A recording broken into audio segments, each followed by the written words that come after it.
YouTube, this video is a review of the MAC 217 brush. I do a lot of brush reviews, and as a result I get some comments and actually quite a few messages asking me about my opinion of MAC brushes, and if I don't like them, is that why I don't use them. And I don't dislike them at all. As a matter of fact, I own and use a few of them. I just haven't, I have never done a rundown of the brushes that I own. I just haven't gotten around to it. The reason I don't review them or don't talk about them that much is because, in general, I consider them to be more for advanced makeup artists. I'm not talking about like advanced. I'm talking about people who not quite beginners like I am. And I've only started playing around seriously with eye makeup fairly short time ago, less than a year ago, and so a lot of the time using MAC brushes sort of is wasted on me because I just cannot tell the difference in quality all that much because my technique is so rough still. This, however, I feel differently about the 217. I actually think this is one MAC brush that even a beginner should purchase. I'll explain why a little later on, but let me start by talking a little bit about the brush. I will dispense right away and just say that this is a MAC brush, so it basically goes without saying this is a quality brush, well put together, ferrule sits tightly, doesn't shed, which actually doesn't go without saying for all MAC brushes. For anybody who's ever used 109 for foundation know what I'm talking about, and had to. Anyway, this one is, however, not only well made, this is an incredibly well designed brush. I hope whoever designed it first got a big raise, because this is, as far as I know, pretty freaking unique.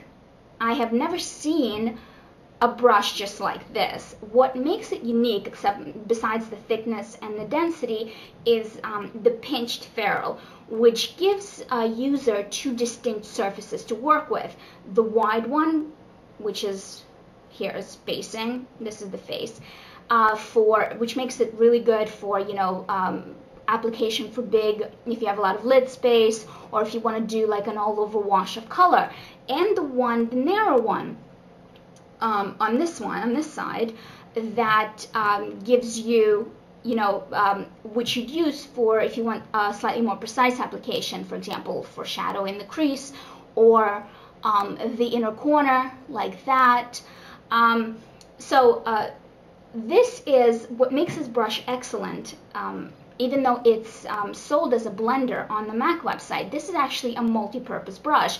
It's great for packing on color, like the 239 is, and what makes it really good for that, by the way, is if you see me slide my finger across, I don't know if you can actually tell on the camera, which is I think my constant refrain. I don't know if my camera picks up enough details.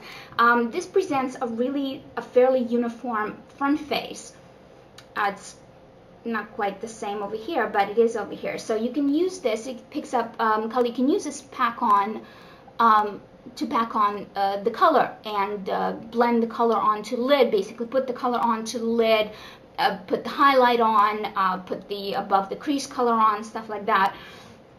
And also, because it is so thick, and because it is really fluffy and sort of round and the oval on top, it is also really, really good, very good for blending out the color in the crease to blur the sharp lines and so on. Now, what makes this different from your average blender, besides the fact that you can use this for lid application, is the thickness and the stiffness. This brush is very thick for a blending brush, and if you've ever heard people talk about this brush, you must have heard how good it is for creams. Now, I use it primarily, actually I use it just about anything, but this is a standout for stuff like the Illuminance shadows, the cream shadows, and this freaking thing is amazing for paint pots. I can't even get a better application when I use my finger. Seriously, I have never even thought that you could use a brush like this. I would have thought a stiffer weight, like a stiffer thin brush, is something you'd use for paint pot application. But I saw Lisa Z09 recommending it, saying that she used it, and I tried it, and the freaking thing rocks. It doesn't look like it would, but it does. I highly recommend you give it a shot. It is stiff enough to handle even product that thick, and it gets it on as a base beautifully. Now, I've seen like a ton of videos that are of the type like, if you have to have MAC brushes, these are the 5 you cannot live without, these are the 7 you cannot live without, these are the 12 you cannot live without. I first became aware of this brush from Makeup Geeks videos, who is really, really good, and whose address I'll put on the sidebar. And she was the first one that I saw who said, if you have to have one MAC brush, this is it. I agree. If you don't have any other blending brushes, I highly recommend you start with this one. This is a really, really good brush for the beginner because it is so stiff. I mean, you know, relatively so. Obviously, it's not like too stiff. A lot of problem that beginners have with when they initially start playing around with blending and like smoky eye, which is really popular nowadays, is that regular blending brushes tend to be really, really soft, and therefore you don't get a lot of feedback, like what's it called, like tactile feedback from them, because they require a fairly light touch to blend properly. So you tend to, as a beginner, you tend to press down too hard, and that collapses the brush and doesn't really give you a very good finish as a result, and gets really frustrating. This is a much stiffer brush. It'll give you a much, much better feedback when you blend out. Like it'll help you with your tendency to press too hard, because it'll sort of, you know, push back. It won't give you as diffuse a blend as a regular blender, but that's all right because most of the time you won't really, you know, need it. You will, as you move on, get better results, especially blending out sharper lines with a regular blending brush. But to start with, this will give you, you'll take a real jump forward with your blending technique when you switch to this brush. Now, for experienced users,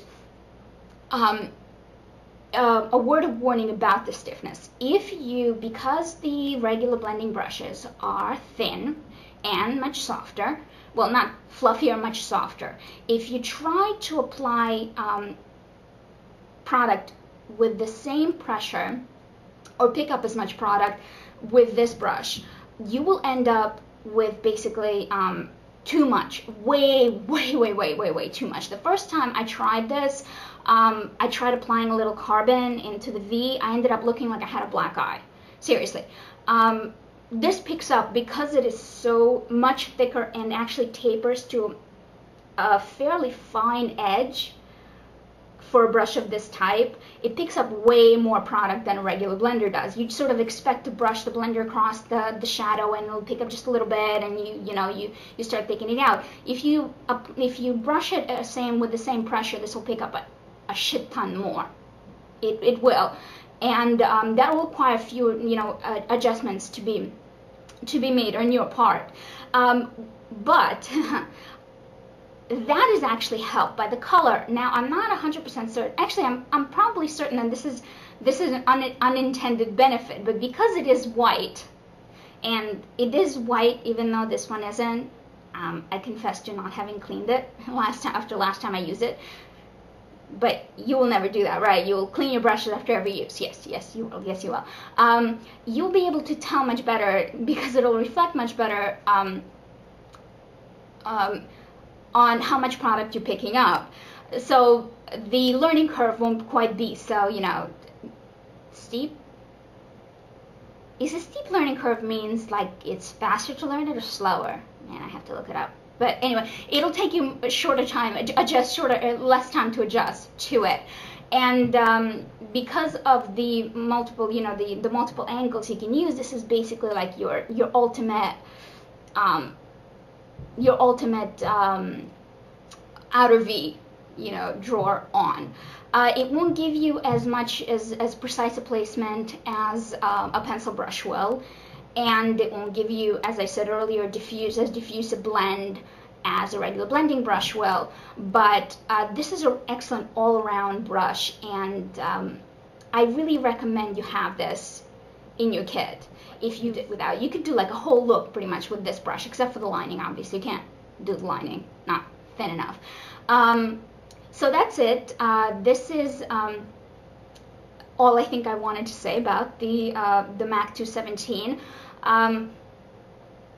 If you have any questions, comments, or requests about this or pretty much anything else, makeup related and not, please leave a comment below. I will thank you as ever for watching, and I hope you have a good day. Bye.